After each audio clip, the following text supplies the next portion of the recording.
আজকে আমি আমাদের মতো মেয়েদের, আমাদের মতো প্রত্যেকটা মেয়ে সম্পর্কে কিছু কথা বলি।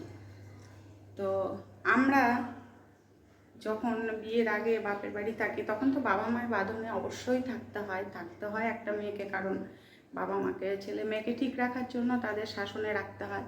তা আমরাও সবাই শাসনেই থাকি, প্রত্যেকটা মেয়ে তাই থাকে, শাসনে থাকে।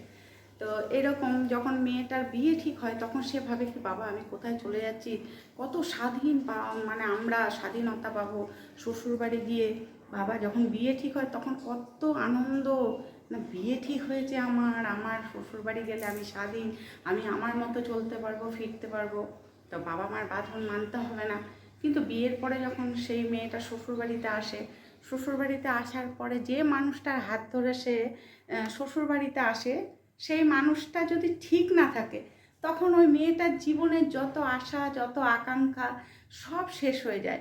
সে কিন্তু কখনো তার মনের আশা পূর্ণ করতে পারে না। এরকমই একটি মেয়ের কথা বলি। যখন সেই নিরুপমার বিয়ে ঠিক হয় তখন সেই ছেলেটি হতে একটা ব্যবসা করত। তা আর নিরুপমা একটা ভালো অফিসে চাকরি করত। সেই চাকরি করার দরুন সে ব্যবসাওয়ালা ছেলের সঙ্গে বিয়ে করতে অরাজি হয়নি। বাবা মা যেখানে বিয়ে ঠিক করেছে বিয়ে করতে রাজি হয়ে গেছে। কিন্তু ছেলেটির হচ্ছে চাকরিওয়ালা মেয়ে বিয়ে করার মধ্যে একটাই উদ্দেশ্য ছিল, সেটা হচ্ছে তার পয়সাটা তার নিজের হাতে আদায় করা। তার মানে তার স্ত্রী হলে তার রোজগারের পয়সাটা সে পাবে, বা তার বাড়ির লোকই পাবে। তখন সে ছেলেটি বিয়ে করলো ওকে। যা মেয়েটিও অনেক ভালো লেগেছিল ছেলেটিকে, যে ও ব্যবসা করে আমিও চাকরি করি, আমাদের সংসারে কোনো অসুবিধা হবে না, আমাদের সন্তানদেরও আমি দেখতে পারবো, এবং আমার বাবা মায়েরও তো অবস্থা ভালো না, আমার বাবা মাকেও আমি কিছু করতে পারবো। কিন্তু যার সঙ্গে বিয়ে ঠিক হয়েছে সে কিন্তু চাইতো না সেই মেয়ে তার বাবা মাকে টাকা দিক। নিরুপমা একদিনকে বলল যে আমি তো এই মাসে মাইনা পেয়েছি, তো এই মাসের মাইনাটা পুরোটাই আমি বাবা মাকে দেবো, কেননা ভাইয়ের একটা চাকরির ইন্টারভিউ এসছে, ওখানে অনেক খরচা আছে, বাবা মা সামলাতে পারবে না, তাই আমি বাবা মাকে দিতে চাই। কিন্তু তার হাজব্যান্ড কিছুতেই রাজি না যে তার পুরো মাইনাটা তার বাপের বাড়িতে দিক। এই নিয়ে তাদের স্বামী স্ত্রীর মধ্যে কিছু হয়, ঝগড়া অশান্তি যাই হোক, কিছু মনোমালিন্য হয়। মনোমালিন্য হতে তখন কিন্তু নিরুপমা বলেছিল যে আমি তো তোমাকে বিয়ের আগেই বলেছিলাম যে আমার বাবা মাকে কিন্তু আমার হেল্প করতে হবে, তুমি কেন এখন এরকম টাকা নিয়ে সমস্যার মধ্যে সৃষ্টি করছো।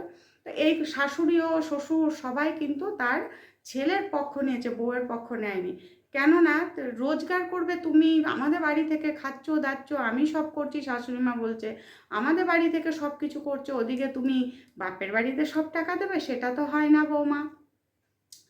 তখন ছেলে বলল যে হ্যাঁ যদি এখানে থেকে কাজ করতে হয় তাহলে তোমাকে আমাদের পুরো টাকা দিতে হবে, বাপের বাড়িতে তুমি এতদিন যা দিয়েছো এখন থেকে এক পয়সাও আর তুমি দিতে পারবে না। তখন মেয়েটি বলল যে আমি যদি, বাবা মা আমাকে মানুষ করে বড় করেছে, চাকরি পেয়েছি, আর আমি বাবা মাকে দেখবো না, এটা তো হতে পারে না, দরকার হলে আমি সংসার ছেড়ে দেবো। ততদিনে তাদের একটি কন্যা সন্তানও হয়েছে, আর কন্যা সন্তান হওয়ার পরে তারা তো আরও খেপে গেছে, বর বা তার শ্বশুর শাশুড়ি, কেননা মেয়ে হয়েছে পরিবারে। তো তখন নিরুপমা বলল ঠিক আছে, তোমাদের এখানে থেকে খেয়ে পড়ে যদি আমি তোমাদের অন্ন ধ্বংস করে যদি তুমি কিছু অন্যায় করে থাকি তাহলে আমি বাপের বাড়ি চলে যাচ্ছি। তখন সে করলো কি, মেয়েকে নিয়ে বাপের বাড়ি চলে গেল। এবার বউ যখন চলে গেল তখন তাদের তো সংসারে টান পড়েছে, ছেলেরও ব্যবসা সেরকমভাবে ভালো চলে না, শ্বশুরমশাইয়ের কোনো রোজগার নেই। কিছুদিন পরে তারা বউকে আনতে চলে গেল। না বৌমা, তো আমাদেরই ভুল হয়েছে, তুমি নিশ্চয়ই তোমার টাকা, তোমার রোজগারের পয়সা তোমার বাবা মা মানুষ করেছে, তুমি বাবা মাকে যতটা সম্ভব দেবে, তুমি আমাদের সংসারেও তো কিছু দেবে। বলছে হ্যাঁ আমি তো দিই। বলছে অর্ধেক অর্ধেক করো বৌমা, তোমার রোজগারটা দেখেই তো আমরা ছেলেকে বিয়ে দিয়েছি, যাতে আমাদের সংসারটা ঠিকঠাক চলে, তুমি যদি এরকম পুরো টাকাটা বাপের বাড়ি দিয়ে দাও তাহলে আমাদের সংসার কী করে চলবে বলো। তখন বউ বললো এর জন্য আমাকে নিতে এসছেন, আমাকে ভালোবেসে আপনারা নিতে আসেননি, কোনো দিনই আপনাদের বাড়িতে আমি আর যাবো না, আমি বাবা মার সঙ্গে থেকে এখানেই আমার সন্তানকে আমি মানুষ করব, আর কখনো যাব না। তখন স্বামী তো তার প্রায় হাতে পায়ে ধরার মতো অবস্থা। তখন বললো হ্যাঁ যেতে পারি, কিন্তু আমার বাবা মাকে আমার যখন যেটা ইচ্ছা হবে তখনই সেটাই দেব, তোমাদের কোনো বাধা বিপত্তি আমি মানব না। তখন শ্বশুর শাশুড়ি এবং স্বামী সব কিছু মেনে নিল, এবং মেয়েটিও শ্বশুরবাড়ি চলে গেল, ওখান থেকেই বাবা মায়ের বাড়ি আসে যায় এবং সংসারও করা শুরু করে।